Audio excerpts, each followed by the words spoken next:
Hi හැමෝම මගේ YouTube channel එකට සාදරයෙන් පිළිගන්නවා. ඉතින් අද අපි මේ යන්න ලෑස්ති වෙන්නේ වෙසක් බලන්න. අද පොය දවසට පස්සේ දවසේ කියන්නේ සඳුදා දවසක් වැඩ වුණත් ඉතින් අපේ ඔෆිස් එකේ සෙට් එක තීරණය කළා අද වෙසක් බලන්න යනවා කියලා. ඉතින් මම දැන් මේ ලෑස්ති වෙන්න හදන්නේ. මේක තමයි මම අද ඇඳගෙන යන්නේ. බයික් එකේ තමයි යන්නේ. ඔෆිස් එකට ගිහිල්ලා තමයි කට්ටිය සෙට් වෙන්නේ. දැන් ඔන්න කට්ටිය ඇවිල්ලා ඉන්නේ. තව දෙතුන් දෙනෙක් ඉන්නවා. ඉතින් එයාලා එනකම් මේ දැන් බලාගෙන ඉන්නවා. මූකුණු හරපෙකුත් පේනවා. වැඩි හිතන්න එපා. ඔන්න ඉතින් කට්ටියම ආවා. අපි අපේ ගමන ආරම්භ කරන්නයි දැන් මේ හදන්නේ. මේ ඉතින් යන සමාජිකයෝ මුලින්ම ගියේ රාජගිරියට. මේ තියෙන රාජගිරියේ තෝරන මම මේකේ මියුට් කරන්න යන්නේ. ඔයාලට ඒ අර වයිබ් එක වෙසක් වයිබ් එක මම දෙනවා. දැන් මේ අපි යනවා ආයෙමත් ඉතින් ඉස්සරහට හම්බෙන දන්සල් කන්නත් එක්ක. අපි මුලින්ම ගියේ කංජි දන්සලකට. ඊට පස්සේ ඉතින් කංජියකුත් බීලා ඉස්සරහට ගියා.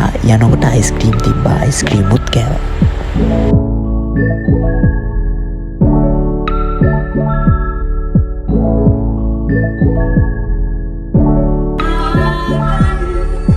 ඊට පස්සේ අපි ආවා දෙමටගොඩ තොරණ බලන්න. මේ තියෙන දෙමටගොඩ තොරණ. ඊට පස්සේ බොරැල්ල තොරණ බැලුවා. මේ තියෙන බොරැල්ල තොරණ ඔයාලා බලන්න ඇති. මම ඉතින් මේ වීඩියෝ එකට දානවා. ඊට පස්සේ අපි මම ගංගාරාමයට යන්න තමයි පිටත් වුණේ. ඔන්න අපි ගංගාරාමයටත් ආවා. ඉතින් මේක ලස්සන කුඩු ගොඩාක් තියෙනවා. ඔයාලා බලන්න. මම මෙතනින් යට කතා කරන්නේ.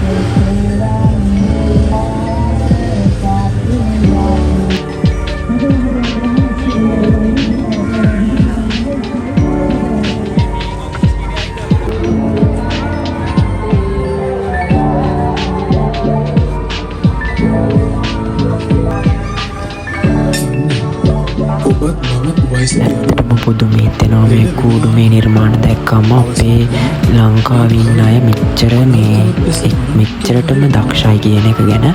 මේ ඉතින් හරිම ලස්සනයි.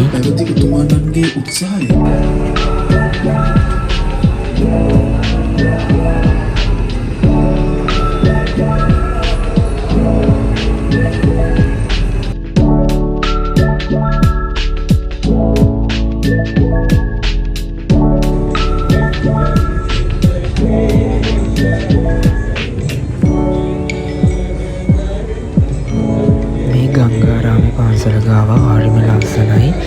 මේ පුදුම ලස්සනක් තියෙන්නේ. දිලි දෙනවා.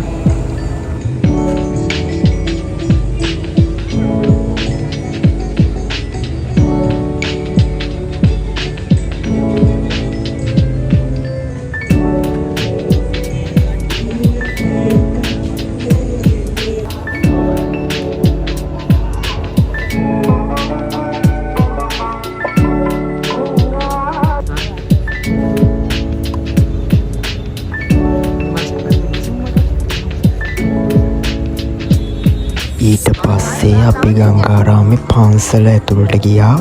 මාරම ලස්සනයි පන්සල ඇතුළත්. ඉතින් අපි වැඳලා කරලා ආවා.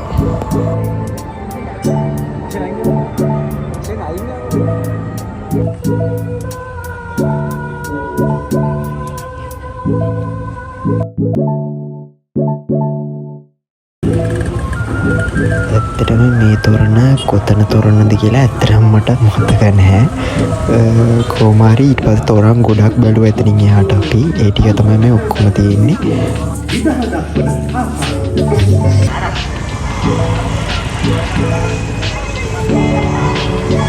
ඔයාලගේ සෙට් එකෙත් ඉන්නවද කොහෙ ගියත් මල් කඩන පොරක්. මේ ඉන්නේ අපේ සෙට් එකේ ඒ වගේ එකෙක්. මෙලෝ 100ක් නෑ. උගේ වැඩේ ඉතින් කෑල්ලත් එක චැට්. ඊට පස්සේ අපි හැමෝම ගෙදර ආවා. ඉතින් මේ වගේ ලස්සන බ්ලොග් එකකින් ආයෙමත් හම් වෙනකන් ඔයාලා හැමදාම සතුටින් පරිස්සමින් ඉන්න හැමෝටම බුදු සරණයි.